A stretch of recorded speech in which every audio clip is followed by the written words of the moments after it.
Again, Erev Shabbos, everybody. Welcome to Jerry's Parsha Ponderings for Parshiot Miketz, Vayeshev, and of course Chanukah. This is hopefully going to be quick. It's almost Shabbat here in the Holy Land, and I just could not let Chanukah and Miketz go without saying a few quick words. So let us focus first of all on the persona of last week and this week's Parsha, of course, the one, the only, Yosef HaTzadik. And he is known as Yosef HaTzadik. Avram isn't known as Avram HaTzadik, he's known as Avram Avinu, and Yitzchak is not known as Yitzchak HaTzadik, he's known as Yitzchak Avinu, and Yaakov, and Yisrael, and Moshe Rabbeinu.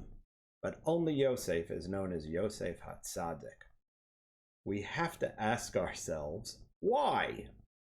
Well, what is so unique about Yosef that is not...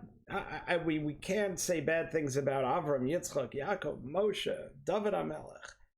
But Yosef withstood.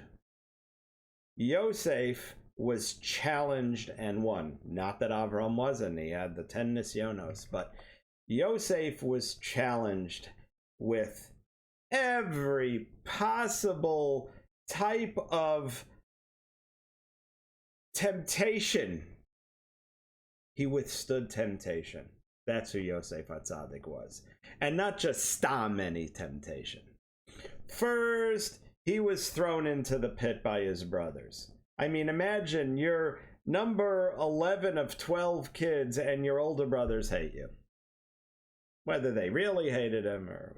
There's all sorts of midrashim, but the bottom line, they stripped him naked, threw him in the pit with snakes and scorpions and sold him down to Egypt. Let's say they weren't enamored. Okay, they weren't looking to take him out for Dunkin' Donuts or Starbucks. All right? So... his brothers, these are your brothers who we're supposed to be closest to. He was sold as a slave, and his master's wife wanted to sleep with him, and he was a good-looking guy, and she was a good-looking girl. And when it says she tempted him, let's just say it wasn't just a lap dance. And yet he withstood the temptation.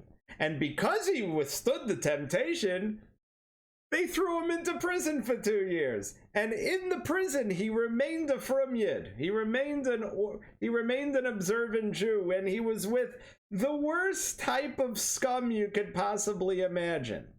Like, the prisons in New York have nothing on what was in ancient Egypt. And it wasn't exactly like he had cable in a workout room.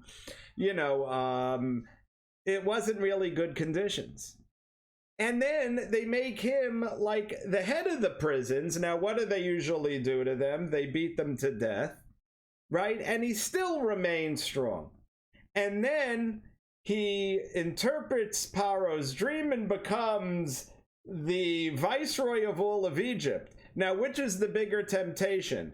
The wife of, Eshet Potiphar, Potiphar's wife, being in prison with the worst scum of the earth, or being the second most powerful man in the world. And yet, through all of this, he never once succumbed to temptation. He remained pure. Vayan Yosef es Paro lemor biladai. Elohim yana es shalom Paro. Even standing, your life is literally on the line. You're right in front of Paro, the most powerful king on earth. And you could say anything. And he said, no, it's not me who's going to answer your dream, Paro. It's God. Now, you have to realize Paro himself thinks he's God.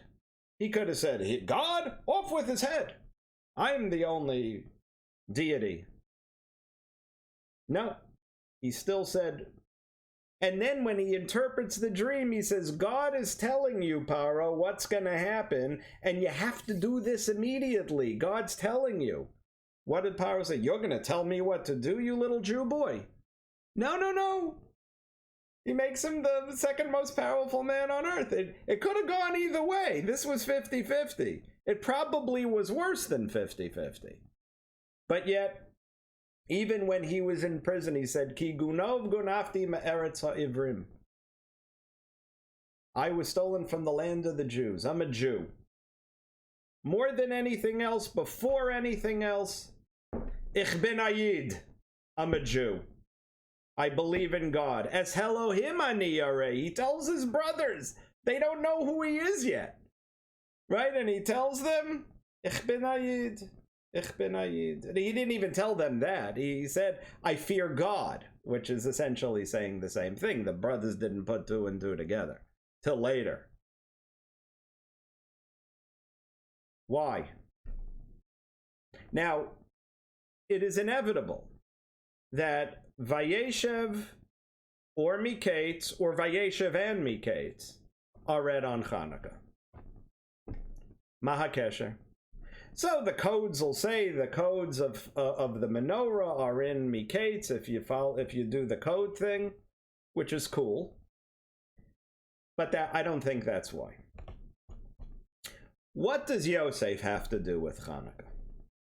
And now we're going to take a look. Of course, we have the force running all things with the capital F. What did they find on Chanukah?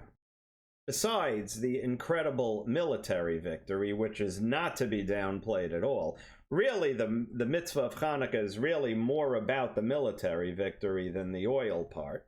But in order to rededicate the Beit HaMikdash, they needed to find the one pure vial of oil. They needed that one pure vial of oil. Yosef was the pure vial of oil.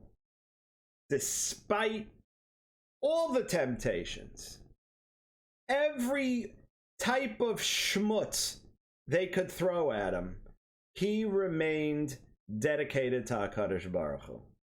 And in order to rededicate the Beit HaMikdash, what did we have to do? We had to find that one pure vial of oil. In order for the Jews to have been saved, in order for Yetzias Mitzrayim, they had to get to Mitzrayim. And in order to be Makabel the Torah, they had to go to Mitzrayim and go through the Korah Barzel, and none of that would have happened without Yosef. Had Yosef given up hope when his brothers threw him in the pit, or had he given up hope when they threw him into prison, or had he succumbed to Ashes Potiphar or any of the temptations of being on the throne of Egypt, being the most powerful. Paro said to him, without me, no one can raise their hand or foot. Right? You're it, man.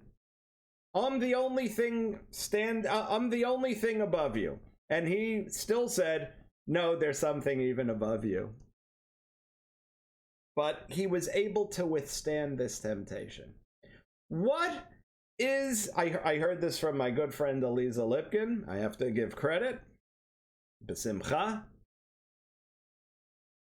What does oil, what is the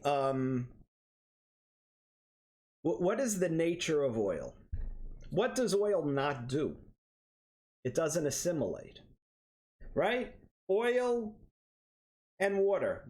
Those two go together like oil and water, meaning they don't go together. You make Italian dressing, vinegar, oil, you gotta shake it or it's not gonna, and it'll eventually, the oil will always float to the top. If you light oil with the colored water, the oil will always flow to the top. That's oil. That's Yosef. No matter what we go through, no matter how they shake us up, no matter what they do to us, we'll always float to the top. We will always remain faithful. That's what we have to take away from Chanukah. That's what we have to take away from Parshiot Vayeshev and Miketz. Now, fast forward a couple of weeks. Yisimcha Elohim ke'Ephraim v'chimnashe. Why? Why not Yisimcha Elohim ka'Avram Yitzchak v'Yakov? With the girls, we say Yisimech Elohim k'Sarif k'Rachel v'Leah. Why boys and why Ephraim and Manasseh? Because it was the temptations that Yosef went through, the temptations that men in particular tend to stumble over, that Yosef went through. Oh, hello, Ghost. That led Ephraim and Manasseh to be the first two Jewish boys that had to grow up in Chutz La'aretz, or in this case, Shmutz La'aretz, in most cases, Shmutz La'aretz, right? And yet they remained pure. That's why Yosef is Yosef HaTzadik. That's why Chanukah is about the oil, and why we eat all these oily foods. The sphinge, and the sufganiot, and the levivot, and the latkes, and all the... yeah. all those great cardiac foods. Because we're remembering how oil doesn't mix, and how Yosef did not assimilate. Rabbi say, Shabbos Makara Bracha. Ghost, take it easy. Shabbos Makara Bracha. It's a magnificent Shabbos this week. 3 Sifrei Torah. Shabbos, Chanukah, Rosh Chodesh. Don't roll. Roll yourself into shul. You've had enough sufganiyot. You're probably able to roll very well right now. Roll yourself into shul. Enjoy the Shabbos. Eat those fried foods. Go on a diet right after Chanukah. Have an absolutely wonderful, wonderful Shabbos Chanukah. Shabbat Shalom.